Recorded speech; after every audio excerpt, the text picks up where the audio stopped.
podcast brought to you by Basecrete, leaders in waterproof bond coatings for the swimming pool and construction industry.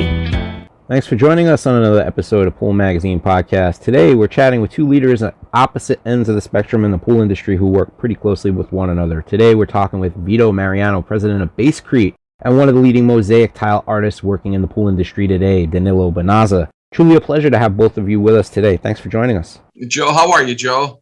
I'm doing well this morning, thank you. How are you? Good. Busy as heck. We're good. Always dealing with stuff. The shortage of resins all over the world. So, we're on top of it, but everybody's finding out about it, which is almost out of control. Yeah, there's a lot of that going on in the industry, just shortages on everything that you could think of right now. I know. I just talked to one of the head guys at Pool Corp, and I was giving him some of my new cost changes. He had his head down looking at his desk like, poor guy, I know for a fact, probably for weeks, has been beat up on every manufacturer doing the same thing to him. Yeah, I mean, basically, all of the big guys are raising their prices. So, I mean, you're not alone. Raw materials are going up everywhere. Yeah, we've had 7 increases in raw materials in 30 days. Oh, that's unfortunate to hear. I'm glad you're here with us today, and I'm glad we get to talk to you about what's going on in the industry. Vito, why don't you give us a little bit of backstory about what you do, where you come from, and what Basecrete is all about? Yeah, so with me, my whole background has always been in the construction business. My father started in Italy when he was 11 years old. What they were called masters back then, I think they still are, but traveling with a master, becoming a tile setter. And he did all marble tiles. And there's if you ever saw the movie Passion of Christ, yeah. There's an old city that's 2,200 years old called Matera. If you go there today, you can still see the marble that my father laid at the age of 11, creating his apprenticeship. You can still walk on the sidewalks, which were done back in the early 50s out of white marble. Anyways, yeah, he immigrated to North America and became a bricklayer by trade. I went to work with him. I was always surrounded by men that were tradespeople. And, even though I went to school and high school and tried to get scholarship for university, my father always thought it was important to have a trade. It's the typical European way of thinking that you have to have a trade because it's always a good way for you to feed your family, which is important. In case anything ever didn't become of my education, I have my hands and my back and go to work and take care of your family. That's how this whole thing started. And as I got older, I was fascinated by bridge building and concrete. And then I went to night school for concrete design and engineering and did that at night. And I met an Italian gentleman by the name of Tony Campagnoni from Italy, who designed synthetic stuccos and synthetic cements. I learned an awful lot from him. And then I started to think about manufacturing because I had some good things I could work on. By 1993, 94, 95, I had 6 patents, all cement-related material. But as for the construction industry involving pools, I worked as a part-time labor in the pool business in 1978. That's how long I've been in it. I've got over 90,000 pools on my belt, and materials that I've manufactured have been on. That's where I'm at today. Basecrete is something that I've developed in the early 90s. Kind of have it, always had it on the shelf, thinking that one day it might come handy. Back in around the early, 2001, 2002, I started seeing a need for waterproofing in the pool industry. We're about 500, 600 pools per month waterproofing. That's how fast it's growing. And I think there's some mandates for the industry that are going to make it somewhat mandatory to see pools waterproof. I think they should, not because I'm in the business. I think it's extremely important that they should. There is huge benefits by waterproofing your pool. And I look at a gentleman like Danilo, who, can you imagine, for me, Da Vinci creating a masterpiece and he applied it to paper 400 years ago. We wouldn't have a chance to have seen it because it would have dissolved. So I'm the person that comes in and supplies the beautiful canvas for a gentleman like Danilo to do his artwork and keep it preserved. That's what we specialize in. Terrific. Thank you so much, Vito. Danilo, here's a good opportunity to tell people about what it is that you do, what you specialize in, and give people your backstory. Yeah, sure. I was born in 1974 in Ravenna, Italy, which is considered the capital of the world for mosaic. Actually, just a little story of my place. The original Latin name of Ravenna was Byzantium, and it became actually for 120 years the capital of the Roman Empire. They moved it from Rome when Rome burned. They moved it to Ravenna because Ravenna it was an important port for importing stuff all over the Mediterranean Sea. So that's how the Byzantine art was born there, and it was named after the city of Byzantium, which was the original name of my hometown, Ravenna. So it's in the northeast coast, an hour and a half driving down from Venice. We used glass produced in Venice, which is, I believe, one of the best, if not the very best in the world for tile applications and also for other applications, like the famous masters in blowing glass are all there. Anyway, I studied because my family did not believe in my art. Since I was a kid, I was stealing glasses, bottles of wine, empty bottles of wine from my father, breaking them down in pieces and in the sand, since it's an ocean town, just making, animals or figurines or stuff like that, depicting scenes or like trying to play with pieces of glass because it was like, different shades, different colors, and stuff like that. I was fascinated by it. And then my father would beat me up because I broke his bottles of wine. I did a bunch of different things, worked in different trades, waiter, carpenter, masons, just to survive, and reinvesting all my money in my passion of creating mosaics and try to sell them. But back in the day, mosaics were just like the traditional, we're talking about the early 90s, the traditional, you instead of making a painting, you were making a mosaic. So my clients were the grandmother that wanted a mosaic of her nephew or something like that. Sometimes few churches here and there were asking me to create some mosaics, but business was not booming. Starting working in trades, especially with the construction company, then I started seeing, bathrooms and stuff that were like pretty standard. Like all the bathrooms looked the same, all the things looked the same. And I started thinking maybe there's a way that I can apply my art into the construction. I think it would be pretty interesting. And I started collaborating with a few companies down in Ravenna and Venice and Verona that were producing glass. And we started I started knocking at architects and designers' doors to try to make them understand that I could do something for them. And most of the time I was just turned down, no, it's going to be too expensive. Nobody wants a bathroom like that. Until the mentality started changing a little bit. People wanted to have a nice bathroom because the bathroom was not seen just as the place where you go to do the dirty business and you get out of it. But they started, investing more money in kitchen and bathrooms instead of just the outside of the house and stuff like that. And then, so I started creating, mosaic for bathrooms and applying, my trade combined with normal tiles. And then I went to Dusseldorf. That at that time in 2001, there was a big a world competition for the tile trade. And the first year in 2001, I won first place in innovation for tile and, combining tiles and mosaics. And then the following year I came back and I won first place overall as the best installer of tiles in the world. And then from there, I started traveling all around, creating art pieces, and then slowly shifting from bathrooms and murals to pools, because I started thinking that my stuff looks cool in a bathroom, but I think in a pool will look like amazing. And I started like proposing. It took a while. I was doing just a few pools here and there, but not many. Sometimes just not the whole pool, but just like half of it. And then slowly but surely, things started changing a little bit. And I started, creating mosaics and installing my creation in swimming pools.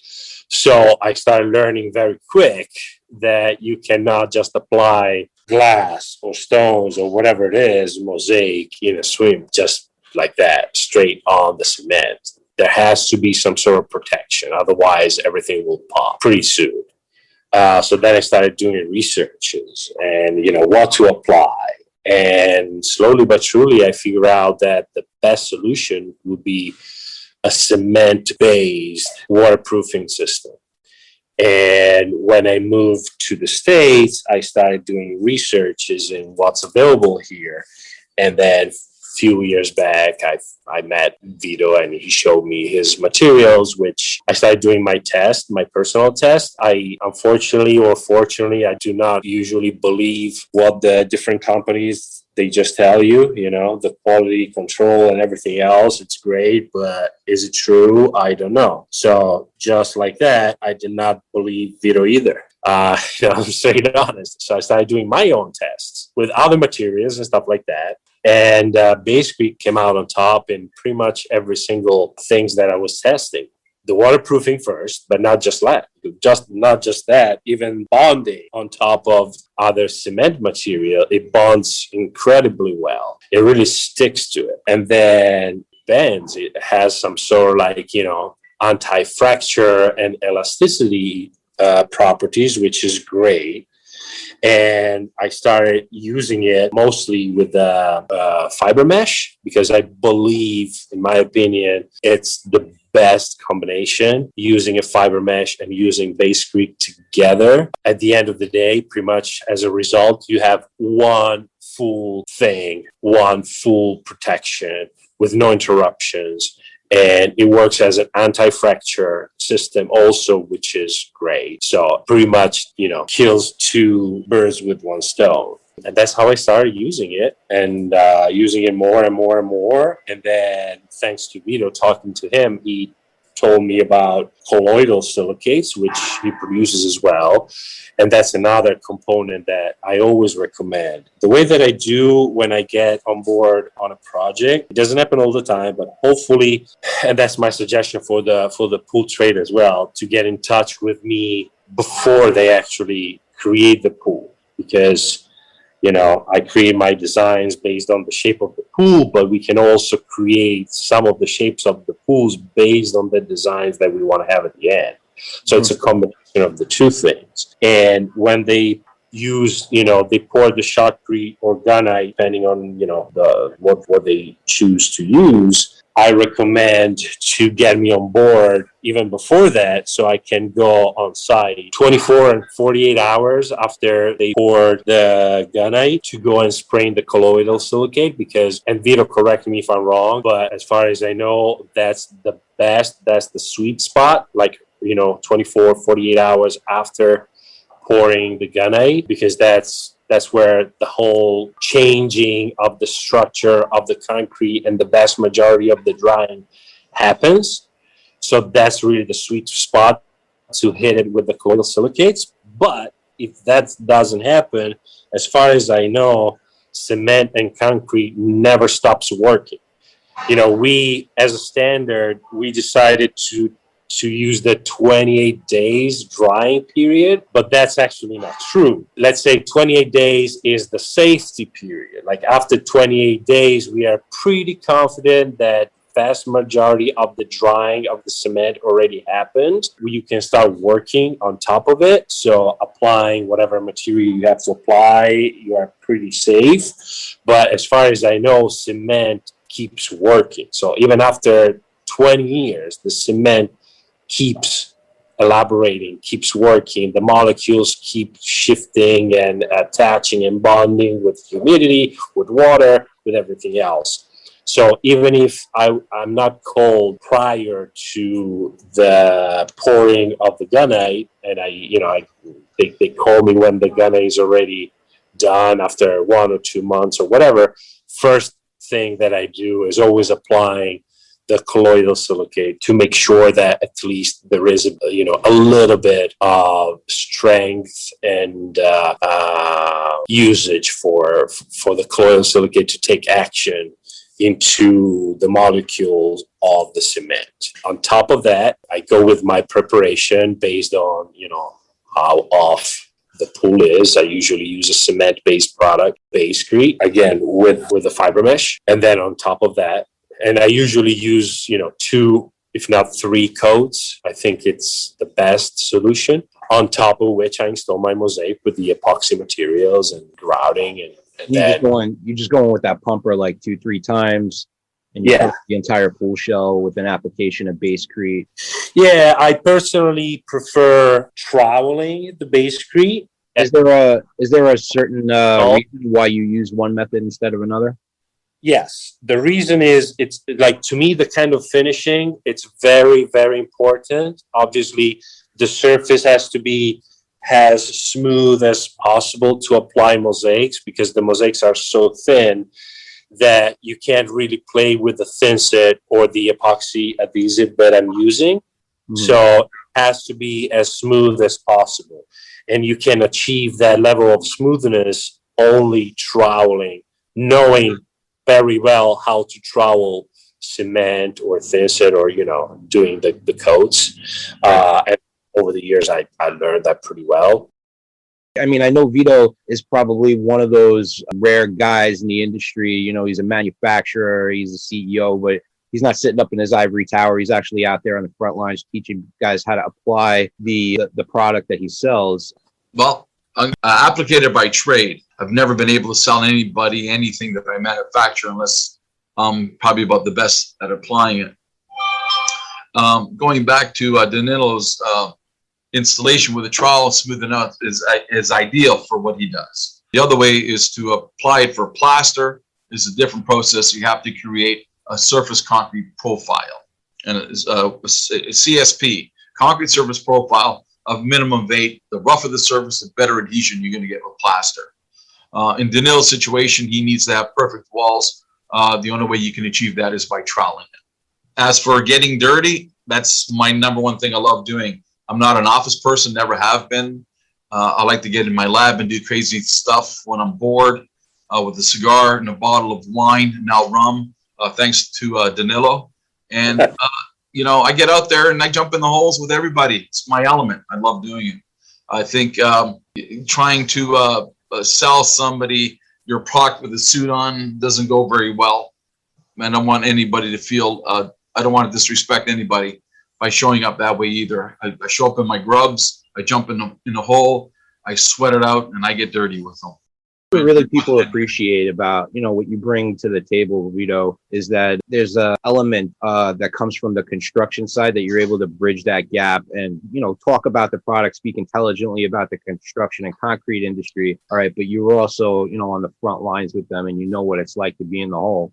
Yeah, like I talk differently with the engineers than I do with the builders. I talk differently to the applicators than I do from the builders. Sometimes, and a lot of times, there's a language barrier.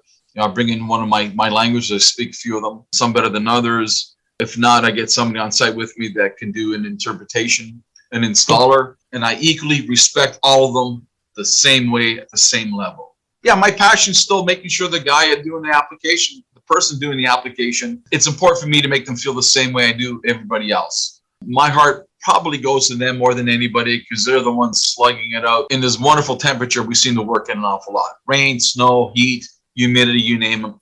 And they go home working hard, knowing they put a good day's hard work in. I want to try to make their life as easy as possible. For sure.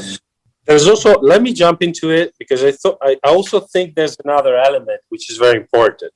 In the trade, not everybody, obviously. A lot of people, there's not a lot of knowledge, and there's not a lot of people who are used to read the technical data of a product, technical schedule, And when they see somebody coming over in a suit and just telling you the theory behind a product and that's it, a lot of these people, rightfully so, they don't even believe you, because this guy never touched a trowel in his life. How does he know what the job site life is?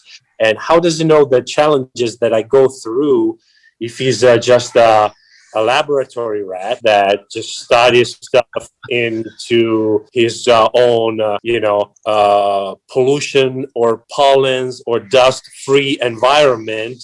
Yeah, things in a laboratory works well, but real world is sometimes different. And if you create a product that works great in a laboratory, but gets affected by the wind and it dries right away, then you are outside in a job site and it's super windy, you cannot apply that material, right? You see somebody that actually shows up like Vito does and it's like, you know what, this is the theory, but also we can put this theory in practice. And I'm the one to show you how it's done myself. Then it's a good selling point for him, but also it resonates with these people. It's like, oh, okay, this guy's not just bullshit, sorry my French, but this guy is actually real. It's like, okay, he actually knows how to travel his product, and okay, so he must know exactly what I'm going through every day.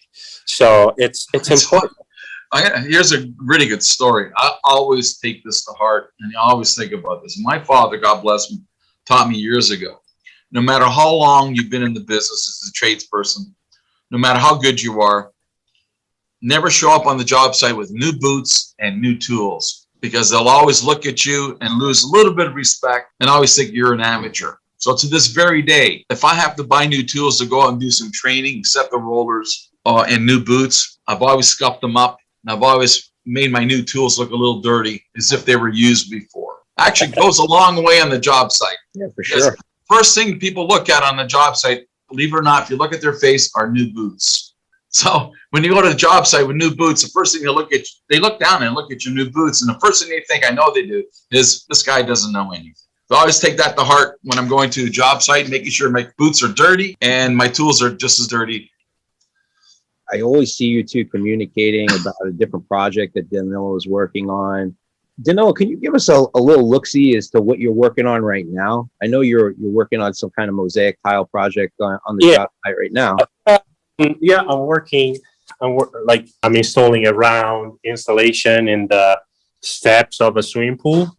The whole swimming pool is done with the same kind of mosaics, which were chosen by the client against my suggestion, because it's just this material is not that great. Every sheet sparkles in a different way, so you can actually read all the sheets that you install. Now, they can't see what's on the podcast, but let me tell you something. I mean, I'm looking at what Danilo is doing right now, and it's just an absolute seamless, it's incredible, of mosaic tile. I mean, it looks like it was laid down with a machine. It's so precise. It's beautiful. Yeah, I'll agree with you there. It's stunning to look at, and seamless. Thank you.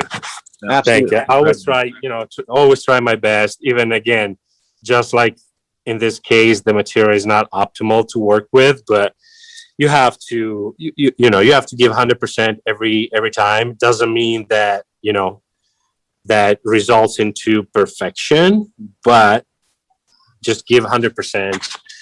And at least you can, in my case, I can sleep well knowing that I did everything possible to have the best result for the client. And, a happy client makes me happy. At the end of the day, that's the goal. Knowing that we did something special, knowing that we created something unique. That's what really drives me in trying to come up with new ideas all the time, new designs, new patterns. I've never done a swimming pool that looks like another one that I made. Like, they're all different. They have to look different, and always some new element, always something, because that's what excites me, and keep doing what I do and not getting bored, like finding new ways to create new designs and new patterns and applying them in real life, so it's not just about designing, but actually I'm one of the few that I do everything myself. So I take pieces of glass, gold, and precious material, and one by one, I put them in sheets, or I design the patterns, and then I create cutting everything with the nippers by hand, and creating the whole design, the whole mosaic. Then, as big as it is, it could be as big as the client wants to have in the pool. Then I divide it in pieces, I ship it to the site, and I go there, I do the preparation, and then I do the installation myself. You found that Basecrete over the years has been the best product for applying what you do. As far as waterproofing protection, yes. Yeah. Then as far as application, so actually bonding my mosaics to the canvas that was created and protected with the Basecrete, then I'm using epoxy adhesives, which in my case, I chose a brand, an Italian brand called Litocol, which in my opinion produces the best materials. Vito knows about it pretty well as well. Yes. And then I grout with the same brand epoxy grouts that I found over the years to be the best solution. Basecrete as again colloidal silicate, then cement based product for the preparation to create the base of the canvas pretty much, and then on top of which the Basecrete with the fiber mesh, different coat until I achieve the perfect coverage and smoothness that I want, and then epoxy with my glass mosaics, and then epoxy grouting, and then the expansion joints made with the silicone grade, like pool grade silicone, to finish the whole thing and protecting the corners and the expansion of the different materials, because as we know, different materials, they work together, but sometimes they also work one against the other because they have different contraction and expansion based on change of temperature and everything else. So we're part of the same groups, guys. Like you and I are in a lot of the same Facebook groups, and we see a lot of the same industry photos being posted by people. I think a lot of what gets people in trouble maybe on the job site is that they're not using a waterproofing technology like Basecrete in the application of their tile setting. Do you think that may be what's causing a lot of these jobs to go upside down, is because they're not getting into this? Absolutely. It's not the only reason, but definitely using the best products and the best practices, it's key to achieve, not only the look that you want to achieve, but also the safety, to make sure that these things that you created will last a long time. That's the bottom line. I definitely, I don't want to create a beautiful, spectacular mosaic in a pool, and then in 6 months we have to tear it all apart because it's, the waterproofing was not done properly and the water leaks everywhere. Obviously, especially in a swimming pool, it's even more important than a shower or another environment. A swimming pool is really the waterproofing and anti-fracture. It's key to make sure that whatever you're doing lasts for a long time.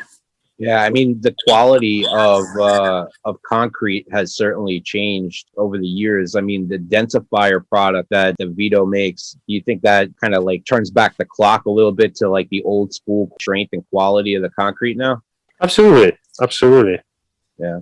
We don't have a little bit more about that, Vito. I mean, you know more about concrete probably than anybody. Yeah, actually, it's kind of fun. One of the first products I ever had a patent on was using a silica fume, pozzolanic, which is a northern name that the Romans developed by using ashes from things that they would burn, their garbage. They would take their fine particles of ashes and they would mix them in with the cement. That's how all the viaducts in Rome were built. So the technology that exists today wasn't really anything that I did that was special. I just kind of copied what they had and put it into my manufacturing. Sometimes the old school methods work best, right? Yeah. Well, if you look at antiquities, and you wonder why these beautiful buildings that were created, what gave them longevity?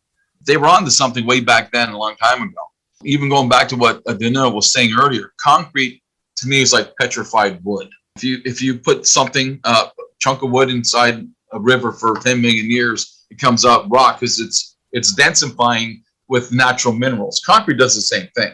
Concrete cures mostly within 28 days, yes. Does it stop? No, it continues to cure for years, and if not centuries. As long as it's in a half-decent natural environment, it will continue to get harder with densifying with natural materials, such as water. Minerals will densify the concrete and make it stronger over time and centuries. That's why you go to the viaducts in Italy. A lot of those Roman monuments that were built out of concrete are still in existence. They're harder today than they were 1,000 years ago. In most cases, going all the way back to the beginning. So those 28-day cures are long gone. That concrete's still pretty tough, and you're dealing with it. So concrete does the same thing. It acts the same way. For sure. Yeah.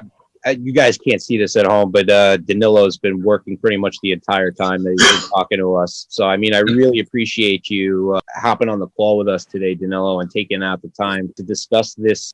Which job are you actually on right now, Danilo? Whose job site are you on? Yeah, I'm collaborating with the Design Ecology here in Austin, Texas. Ben Lassiter is the job site that Danilo's on. So this is not their pool in a sense that they did not build it. It's a renovation. I believe it's probably 15, 20 years old pool that the client called Design Ecology to, renovate this pool. And they got in touch with me that we've been knowing for a few years. And the client already chose this material. They asked me about the material and everything else, and if I was interested. And I said, yeah, sure. Let's collaborate. Let's try to do the best possible considering the limitations that these materials give. And also, again, the pool was extremely off. I used hundreds and hundreds of bags of cement to try to get the surfaces as straight as possible. I had a couple walls that were off level of 7.5 inches. A 4-foot wall off of 7.5 inches. A lot of work. It's insane. Yeah. So because it was that off, I could not get it perfectly plumb, but I was able to get it as close as possible, having considering all the challenges. We're pretty happy with the result, and now I'm finishing the installation. Hopefully I should be able to get it done in 3 weeks, and then going back home, and then I have another project in Jersey, and then I'm actually coming back to Austin again because I created an artistic mosaic in one of the new buildings in downtown Austin. Well, sincerely, Danilo, thanks for taking the time out today to talk with us. And Vito, thank you for joining us as well. It was a pleasure speaking with the both of you. That was Danilo Bonazza, world-famous mosaic tile artist, and Vito Mariano, president of Basecrete, the leaders in waterproof bond coating for the pool construction industry. And thank you for joining us again as well. Make sure to subscribe. We'll catch you again next time.